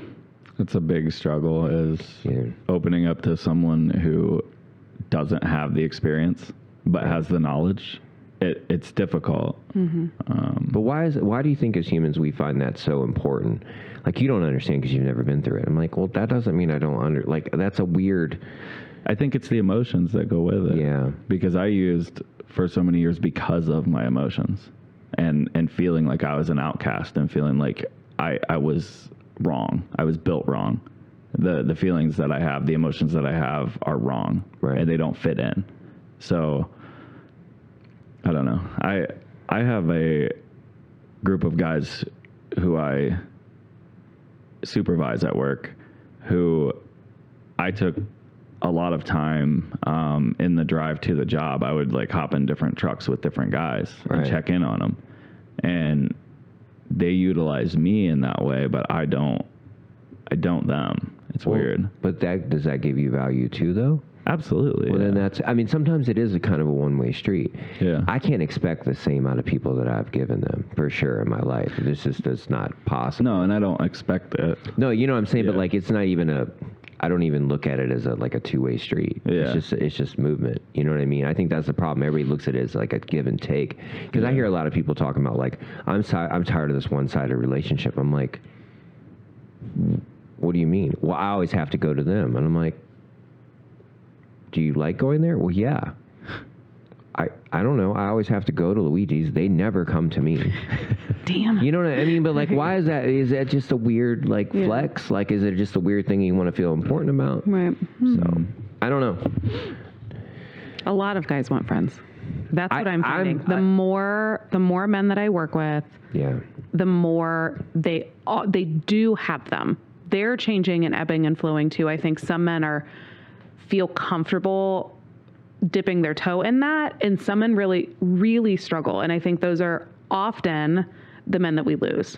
The ones that they don't know how, or they don't feel like they'll be accepted for it, or it doesn't feel safe for them. Or it's just not there. Yeah. You know when you click with somebody or you don't click with somebody. Right. I'll say this. You're also at an age that, like, most guys your age are still raising kind of young kids, and they have to be present. They have tons of homework to do. They have tons of life. They got baseball games and football games and all this shit. So they don't really, like, I play music. So that Tuesday, Thursday night, we have that community, like, going bowling or going and playing whatever the fuck dudes do. But I go and play music with they become my friends. Yeah. Like, almost all my friends I played music with or worked with or tattooed. You know what I mean? So I spent a lot of time with them. Common ground, yeah. Yes. But at your age, because you're a little bit younger than me, you guys are in the thick of that. So to peel off that time to also have a family. Man, I'm in the trenches right now. You are. I am. Hardcore. Yeah. So you got to either find some other, like, find a long-haired football dad. I know you guys are going to football games. Go. He's wearing a Meshuggah shirt. I'm going to go talk to that dude. But it's hard. Like, it's funny. He does that, and people on my caseload do. That I'm like, go to the same coffee shop every day for 15 days. Right. Pick out, like, you have to put some intention. Dude, into get on it. if you have a favorite band, get on a community group online and talk to them and go, dude, I went and seen them here. I know that sounds crazy, but, like, I talk to people on guitar, like, message boards, because, like, even my friends probably get sick of me talking about guitars. You know what I mean? Yeah, but a fellow guitarist that are obsessed about it. You know what I mean? Yeah. So it's like, find your niche. Sometimes it's easy and sometimes it's not. But, like, dude, I still only resonate with a handful of people. Yeah. And, like, most of them are in that fucking room right now. You know what I mean? So I'm lucky. But, dude, I'm also older. And I've been cultivating these relationships more than half my life. Mm. You know, two of those guys in there have literally known me since I was 20 years old. Mm-hmm. You know? Yeah. Yeah, I got a late start, you know. It's okay, but you had a little bump. You know what I mean? But, like... I had a lot of little bumps. All right. Yeah, all the bumps. It's a good joke. That's good. I don't know what he's talking about. I'm square. So... I, right now, am struggling. I think that when I do start to get close to someone and feel like there's a potential for a relationship, like a friendship, I back off. I think I'm afraid of loss. I've been afraid of loss my whole life. A good friend you could not see for 3 years and see him and sit and talk to him. And it's like I saw him yesterday. That's a friend. I have a friend named John that I don't see very often at all, but every time I see him, I swear, man, it's like I'm 18 years old. Yeah, dude, because that's friends. Yeah. It's like that old tape or CD that you listened to when you were young, and as soon as you play it, you do this. It's right there. It never changed. Yeah. So that's you. I mean, you might be thinking a little bit too much about it and go, no, dude, friends have different things going on at different times, and you can't just be greedy with that. You just go, no, man, I'll see you when you're done. Or do you need help? But past that, some things are one way because somebody else is struggling. Because Lord knows dudes don't fucking talk. They don't know if they're struggling. But you can be persistent. I do bring it out of people. Yeah. I'm sure. Especially guys. Yeah. I work in the construction field, so like they feel safe. You get that manliness. We climb poles. All that stuff. I mean, that's a whole different story. Yeah. He's actually an exotic dancer. I work at Chippendale. Yeah. No, so I think that it's important to me to give these younger guys, because I'm older in my field. Yeah. I'm not 20 anymore, so I've taken falls off of poles and out of trees, and my back is not forgiving. So right.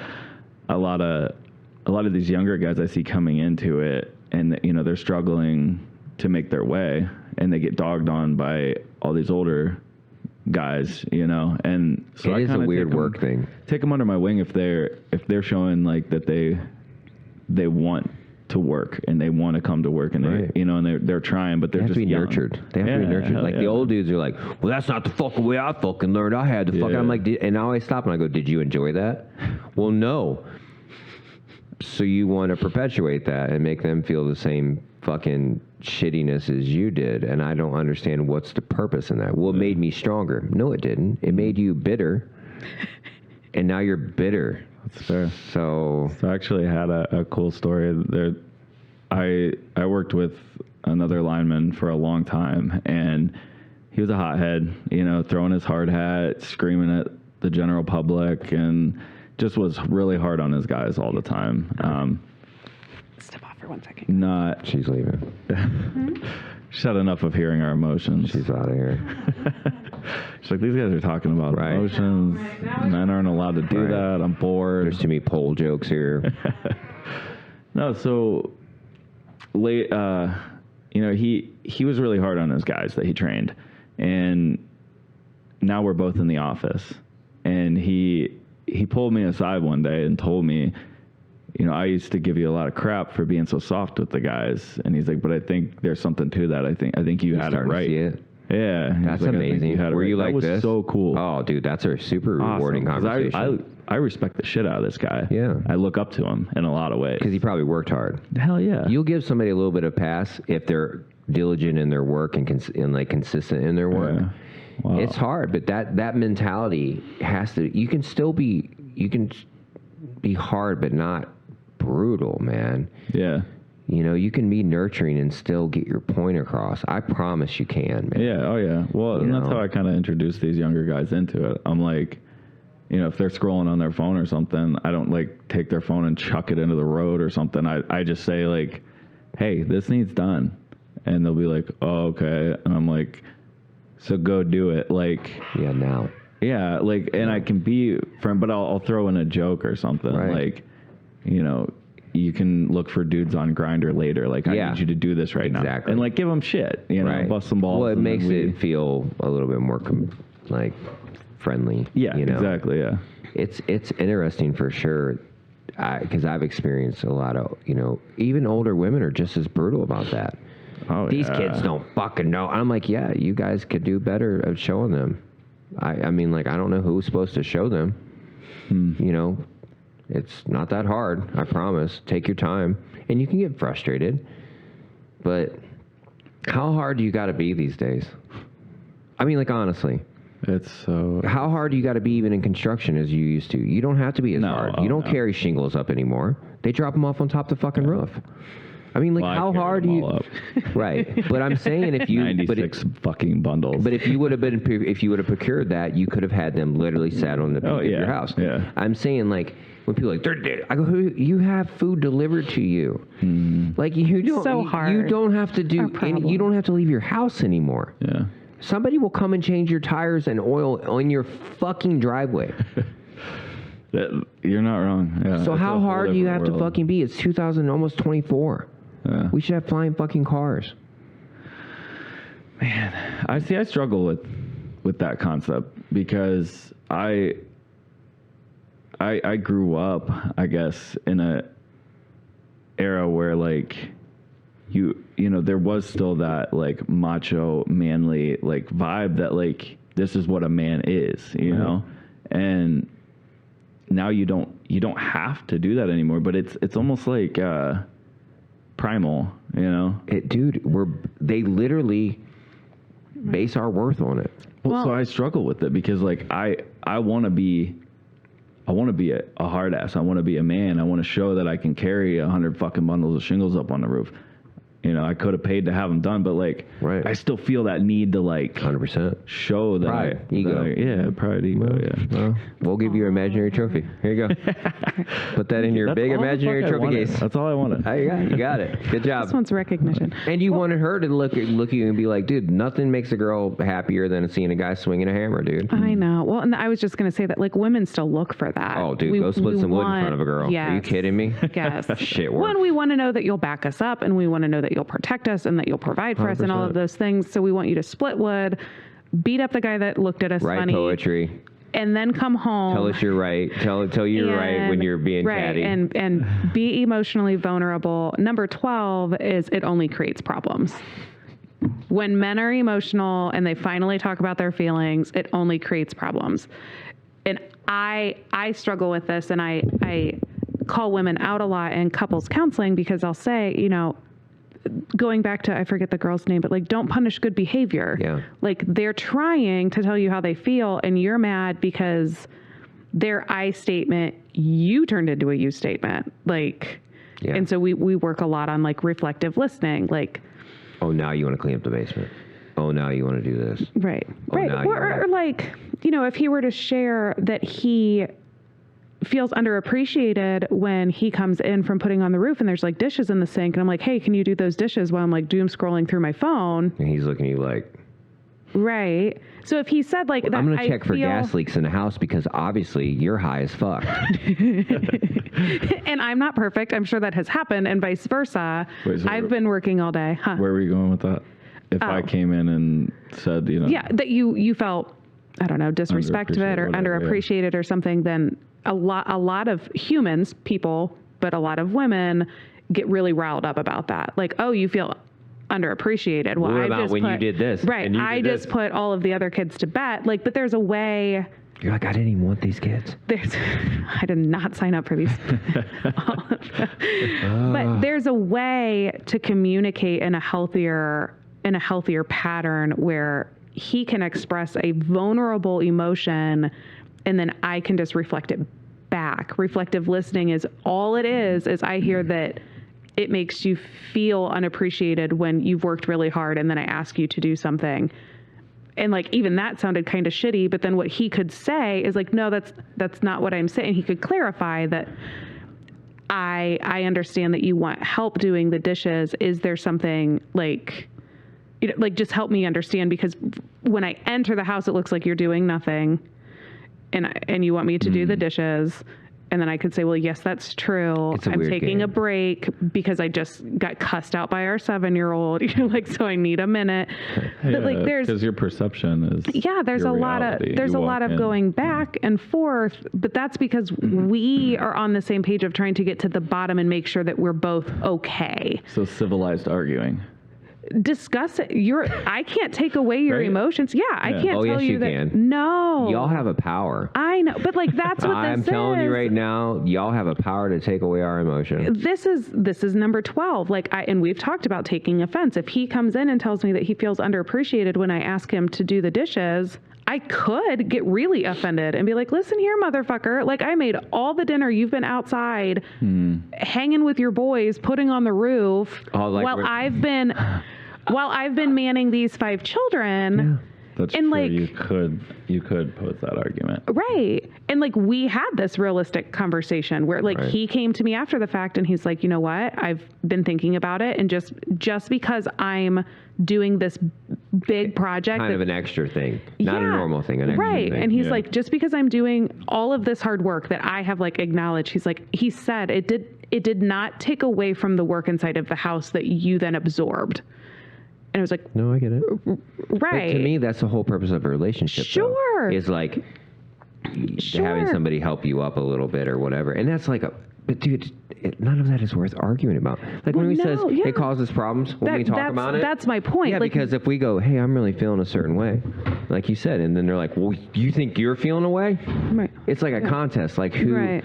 feels worse. Yeah, I Like, could have. that's not fun. I could have thrown a temper tantrum and went and was like, okay, well then you go shower and go to bed, and I'll do all of the dishes Thank after you. dinner, and like, Good job, and I need my feet rubbed. right, right. Well, and that's where like things have changed a lot, because our grandparents, would just give her a backhand if she got mouthy, and She wouldn't even say it.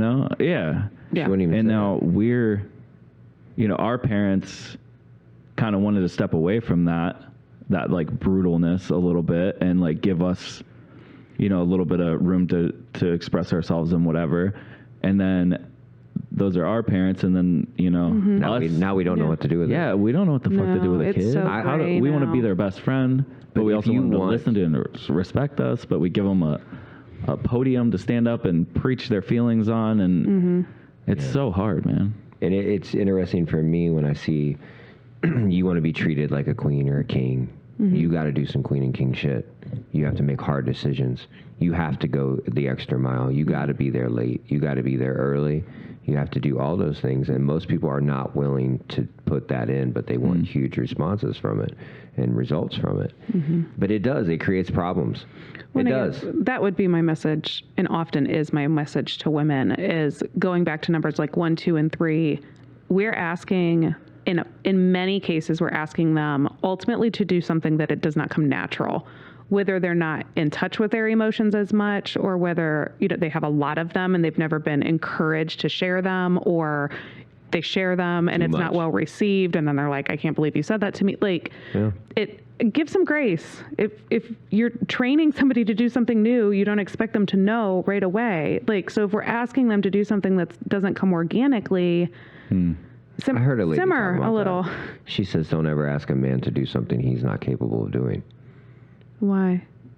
What was her point? I need Her context. point was meaning like asking for something he's not able to give you. Like you need to know who you're dealing with. Like I'm not going to ask my grandson to put in a transmission. Okay, you know what I'm saying? Like, Yeah. why are you asking somebody to do something they're literally not capable of? Yeah. Well, women get on their high horse sometimes, though, and we're like, we're women, but we can do man shit. So why can't you guys be men and do woman shit? And They really say that? yes, because They we're can in do touch man with. shit.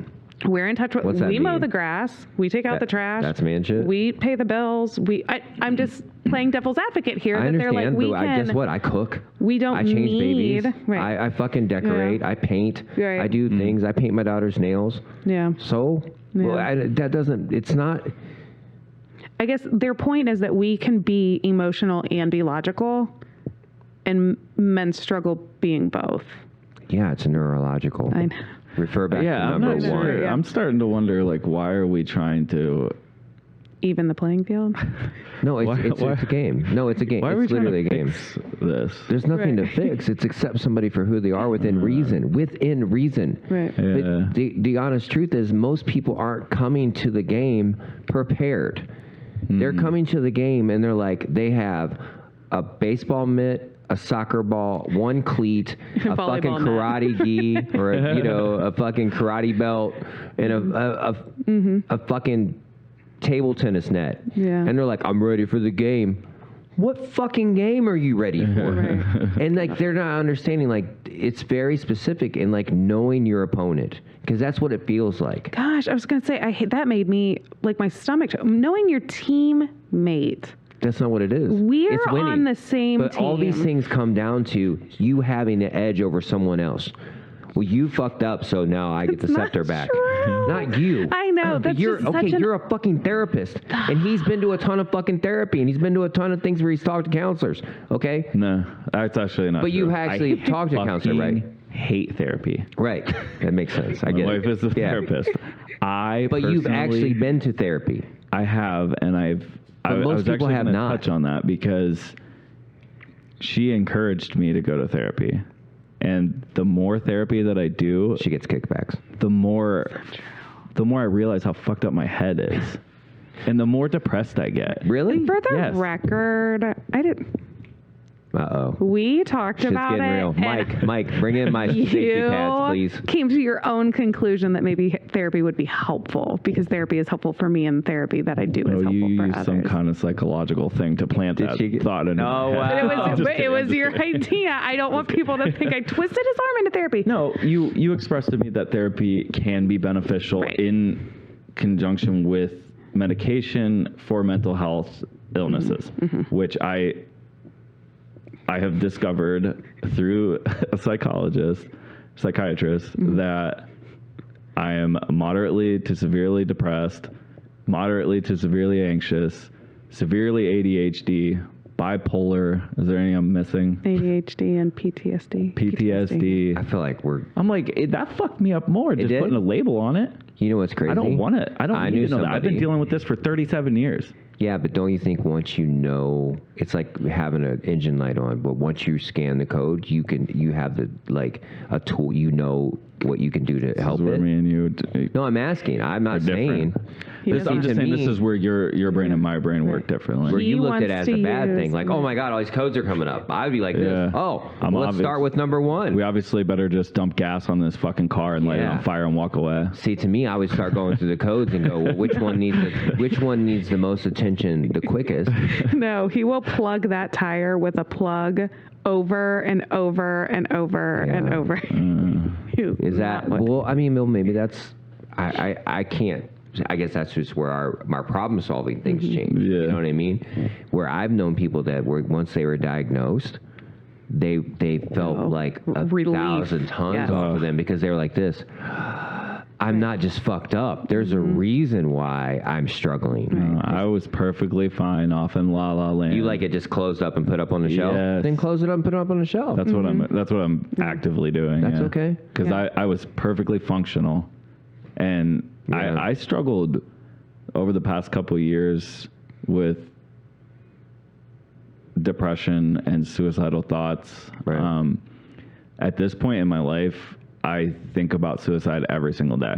That's a lot. Every single day, it crosses my mind. Right. There's good days and bad days where, maybe it's just like me crashing into a telephone pole or something, and it's not like brutally gruesome, like Right. some kind of disfigurement that I do to myself until I bleed out. Like that, but that's a bad day. But that's like the things that are running through your head, like the scenario. yeah, That's a lot. yeah, man, it's heavy, and I don't know. Like, I feel like I can talk to other guys and help other guys, but for me, it's so hard to let that out and then like receive help for it. I don't know how Well, to do that. I'm gonna ask a real. I don't know if it's what kind of question it is, but how do you help something? Like, what would be a help for you to make you feel better about that? Because I mean, are you trying to just make that go away and not Yeah, I think don't like want that? to talk about it anymore. Right. I don't want to talk about it. I want to just do. I want to do Live your life. my fatherly duties, my husbandly duties, my employee duties. Like, I want to just go out and do everything and not talk about all that shit from my past. That's the problem. You don't have to. I know. I mean, dude, That's I have where I'm somebody at, that though. lives in the past. I know somebody that really lives in the past. And I said, imagine driving your car only looking in your rearview mirrors. Yeah, you're gonna crash. Yeah, I mean, like, It's why are you inevitable. fucking driving? Just get out of your car and walk back there. If Yeah. you're trying to go somewhere, you look. We all glance in it and go, "Don't do that again." Is there anything coming up to fuck me up? Right. But you've already lived that life and paid that debt. You don't have to pay that bill anymore, man. You know what I'm saying? And like, I know that's an easy way of saying it, but like, the rearview mirror, fuck that. Grab it, throw it in the fucking trash, and fucking go. No, dude, like. Whatever gets you to the next plateau, because it looks like you're just kind of wiggling here. You just need that next little, Yeah. because you've made such a growth in the last 10 years, right? true. Okay, so you're just kind of meandering here. You're like, okay, the movement's not really doing anything. So you just need one. I get there with everything in my life. My buddy's there right now. He literally came to me and goes, yo, man, I'm thinking once my parents are gone, man, I'm just going to sell everything and just move to Vietnam. And I was like, I've never heard this motherfucker talk about Vietnam ever, unless he was going to do a rub and tug or some shit like that. So, and I was like, where in the fuck is this coming from? But he's he's a go-getter. Like, you're a go-getter, dude. So you've plateaued. So you need something else to conquer. And if you don't have purpose, and you think, like, no offense to your wife and your family and your job, but that's done. It works. It's working. It's the gears are meshing and moving. Yeah. You need something to go, I need a new gear. Because this is working too smooth. You're used to chaos. You need another gear to struggle. If you want to make metal shit. Before I jam a wrench into this gear. Okay, but self-sabotaging is very easy to do. I used to do it like crazy. Yes. But understanding where you're going, you need purpose. And without purpose, people, like I always say, those without purpose are literally those without purpose. You need that excitement of something. This is just out of curiosity, but do you or have you struggled with depression? Weirdly enough, I think I might be the most shallow human that's ever lived. I have an unfair advantage, man. I get sad, but I've been a dad since I was 17. I grew up with an uncle who was paralyzed. I've been around things that made me literally, since before I was born, know that someone else is worse than me, and I cannot complain about nothing. And I also grew up in a family that, like, I don't care what happens to us, chin up, what's your fucking last name, fucking act like it. See, I think that's where the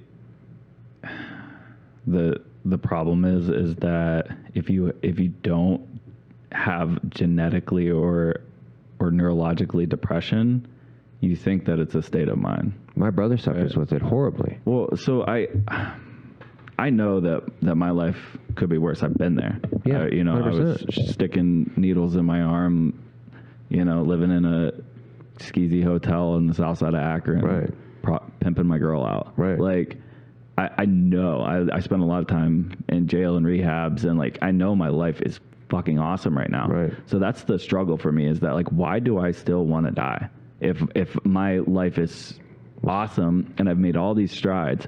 So that's where, like... Did you have that before? What's that? Those feelings before? Oh, yeah. All the drugs and all that? My whole life. Since I can remember. It's always been there. Yeah, a little kid. Yeah. And so I just learned how to deal with it. Like I said, I talk about it like it's no big deal, but, like... Yeah, it's pretty heavy to me. I'm not going to lie. Like, that makes me want to just come over and hug you. You know what I mean? Dark I'm just Tuesday. Like, fuck, bro. Hey, dark as fuck Tuesday. Yeah. So... it's helpful because other people feel like this. I can make it through every day. I know I can. All right. Even on my worst days, when I'm, like, curled up in a ball and, like, just, like, am right there about to end it, like, I know that I'm going to make it another day. Yeah. I still know, because I don't want to die. It's just, that's where, I don't know. Like, I have this, like, cycle where I'm as high as I'll get, and then I'm as low as I'll get. Right. And I just have figured out a way to maneuver through it that way. Yeah. It's weird. I'm one of those people that I've learned to, like, turn around and walk back into it. I don't avoid shit anymore. Very rarely. I'm not going to say I never avoid things. I try not to avoid it anymore, because literally nothing's ever killed me yet. And I've been through some crazy shit. And I'm just like this. Well, let's get it the fuck on. I feel like, what is that, Lieutenant Dan, when he's up on top of that boat? It's like, let's fucking get it on. Because I'm like this. Yeah. Dude, at the end of the day, are you living a life that you want to live? And if you're not, start making plans to fucking live the life you truly want to fucking live. You have to have purpose and have to have discipline. And if you do not, I don't care who you are. I don't care how smart you are. I don't care how enriched your life has been, how horrible your life has been. It's on every scale. Those without purpose are those without purpose. Mm-hmm. And because it's the same thing. Like your job, you're good at your job. You're good at your family. I know, because I'm part of this. You know what I mean? Yeah. It's done. It's like going, you don't struggle about fucking tying your shoes or brushing your teeth anymore, right? Because you've done it 4,000 times. What I'm saying is that becomes the same thing. Because you know how to fucking do it. You know what I mean? It's like, me? Solid. Dude, I helped my friend on Sunday morning, like, tear out a kitchen and rebuild it just because he needed help. Most people don't want to go do that on a Sunday morning. You know what I mean? But, like, honestly, I got to hang out with my buddy. I got to work really hard. I got to sweat. I got, like, when you got done doing that roof, were you like, until you walked in and saw them dishes. And then, but how happy, like, did you feel like, I did this, my kids get to see me be a fucking man. Yeah. I asked her, I said, how many people do you know? People, do you know that have put their own roof on? Yeah. She was like, none. Right, and that's stupid. But that Hell yeah. but that day was a good day. You didn't think about that shit that day, did you? It's every day. Yeah, it is. Was but- it as strong? No. I'm just asking. I don't know. No, and I think you're right though, because I started going back to school for chemical dependency counseling, Right. so that I can help another guy, because Right. I'm good at that. Like, and I have a hell of a story that, Right. It's inspiring. yeah, if I can do it, anybody can. Kind That of gives thing. you purpose. Yes. But I'm gonna tell you one thing. As a man, if you don't physically do something that makes you fucking sweat and hurt at the end of the day, your mind is going 4,000 miles an hour. So until you conquer that, and I tell people, they're like, I'm having a rough day. I go dig a hole. They're like, what do you mean? I go dig a hole until your fucking hands bleed. And I'm gonna tell you right now, that shit goes out the fucking window. You're not wrong. You know what I mean? How many bundles did you carry up before you were like this? And you just sat up there drinking a thing of water and looking at the sky and going, I remember the day you did it. It was a nice day. Yeah. And you're just like this, probably like, it's a fucking good day. Hell yeah.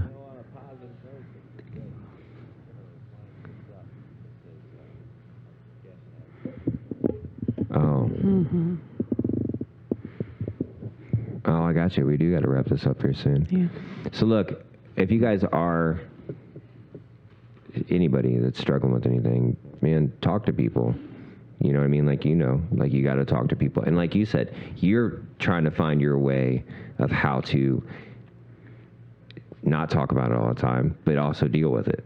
Well, and there's a difference for me between therapy and talking about it, because I do have guys who are sober that when it's real dark, I know I can call them and they've been there. Right. They know what that is, and they can just listen to me cry and like It helps. let that pain out, and then I fight another day. Like, and that's where I would consider them friends, but they're also like, they are my sober support. Yeah. They are my support group. So I guess to say that I don't have friends is an inaccurate statement, but I view friendship differently. Like, Well, it's hard to define. I mean, because isn't we it? don't hang out or anything. A We friend's just- somebody you can trust. Yeah, A friend isn't somebody you speak to every day. A friend is someone you trust. that's fair. Does that make sense? Like, Yeah. it's the same thing as where, people will go, well, a real relationship. I'm like, what does that mean? So the same thing with like a friend. Like, what does that mean? Like a friend is like, when I see you, like, how are you, man? Blah, blah, blah. How's the Yeah. kids? Blah, blah, blah. All this shit. That's a friend. A friend's somebody you can call and you need, and not always. You're like, well, friend's there no matter what. No, there's sometimes your friend can't be there because he's got his own shit Yeah. going on. So fuck off with that. You know what I mean? That's fair. So, like, to define that is, like, hard. Like, we want to define everything instead of just going, like, in seeing it all. What's the one last one, Kelly? Well, before we get crazy. Oh, where is it? There was Uh-oh. one that tied right into. Polls. No. Let's go back to talking about polls. Oh, so number 10, they release pain in other ways. Oh, It ties right into what you were saying. Like, Yeah. they don't always need to talk about it. we prefer not to. Right, because so they're letting it uncomfortable. out. They're letting it out elsewhere. And actually, I just had a conversation with one of my clients when you were sharing. It reminded me, because therapy does not look the same for everybody. I have a couple. Nothing does. I have a couple where partner A really wants to talk about stuff, and partner B is like, "Fuck you! I don't want to go there. I know what's there. I don't want to rehash it." So I had to like explain. Yeah, well, I'd explained to her. I was like, "Listen, as a trauma clinician, there is benefits to either or both, but like, you get to decide what that looks like. For if you. if you want to rehash it, sometimes rehashing it takes the power away and the stigma away, and it's like the pressure cooker that you finally like release a little pressure out of, and you feel better about your narrative. But some people don't want to do that, and it's actually damaging. So like, I don't give a shit if you want to Gorilla Glue that lid on and put it on the shelf. That's okay. But if you're here, it's obviously still bothering you. Like, If you keep touching it. yeah. So like, let's figure out how to. If you're holding a jar. if we can function, or like, and it's behind. Sometimes it's behind a curtain, and they keep like adjusting the curtain and trying to like make sure that nobody even knows that they have that jar. But again, Fuck the jar. Look at those other things. Yeah, let's just find a way to like, obviously you've been through some stuff. How's it affecting you now? Can we like learn some skills so that you can better One little manage? thing that'll help you, just yes, one. let's just better manage it. I don't give a shit what's in your jar. If you don't want to talk about it, that's fine. Well, it's like working on anything. If you try to fix everything at once, you're not going to do a good job on 80% of it. No. Yeah. One thing at a time. Right. One small thing. Like, Yeah. dude, I watched a guy that he's a famous guy. He just passed away. But he said he sold everything and went to an island. And he read a Taoist book, and he'd read a passage. And sometimes he would spend a week reading this on this island. One passage. And some days he would read a passage a day, and he would just get it. But if he didn't get it, he would spend a week or 2 weeks on one fucking passage until he fucking understood it. And that slowed me down so much when I heard that, because I was like, why am I trying to keep all these cups okay? I'm just going to fucking worry about my fucking, this cup. And like, once I slowed myself down and went, wait a minute, I'm slowing down because I want to understand it before I move on to something else. Yeah. And it helped me like a huge amount. Right. One thing I want to say is that someone told me that in order to battle depression, you need to prioritize things that make you feel good or things that are helpful, and put them into your routine daily. That way, when you crash, they become like, because even when I'm like super down, I still get up and go to work, Right. because it's a priority. So if I incorporate, running or working out or whatever it is that's helpful for me, meditation, whatever, and implement that into my daily routine, then when I'm down, I don't have an option. I still have to do these things. Right. And they help. So that's been super helpful for me. I get up really early, so I'm up a minimum of 2 to 3 hours before I go to work. I'm up doing things for 2 to 3 hours. impressive. Okay, Props. but you want me to tell you why? Disgusting. Because if my day gets busy and I get home and I didn't get to play guitar today and I didn't get to write today and I didn't get to create today, I feel like I'm empty. But if I do it before I even start my fucking day, I'm full. Right. I start off already good. How much sleep do you get on in an average night? Just curious. 5, 6 hours. That's what I was told that we need. Yeah, 5 to about 6 5, hours. 6, yeah. And there's days that I know that I'll go to bed. I'll go get rested. I'll be in bed by 9:30 because I just know that that day I'm done. Yeah. I'm fucking done. But when you start your day off already doing what you want to fucking do, It's a good day. Well, How can you have a bad day? I don't, dude. I'm sitting Right. with my dog. I'm watching guitar podcast or whatever the fuck I'm watching. I'm writing. I'm playing guitar. I'm drinking coffee that's delicious. Like, my day's already better than fucking 98% of motherfuckers out there because I made my day better first. Hell yeah. I like Fuck that. trying to squeeze it in at the end of the day between football practice and fucking mowing the grass. Yeah. That all gets done. I already got my shit that day before that. anyone else fucked with it. Has the opportunity. I want to thank you for coming on our show, Andy and Sharon, and being so honest about stuff. It was a pleasure. I'm sure everybody's happy to see the other side of Kelly's life, and thank you for sharing this personal part of your life. Like and subscribe. Send in some questions. You guys can just text this number, 234-200-5949. You can email us at notsotenderpodcast@gmail.com. Am I doing good, boys? Thank you, guys. Until the next show, what else? That's it. Just be Yeah, nice. thanks for Be having nice. me. Right, Yeah, you're welcome. Be nice, be kind. Be That's what nice you to always people. say. And if not, fuck them up real good. Stay off them poles, boys.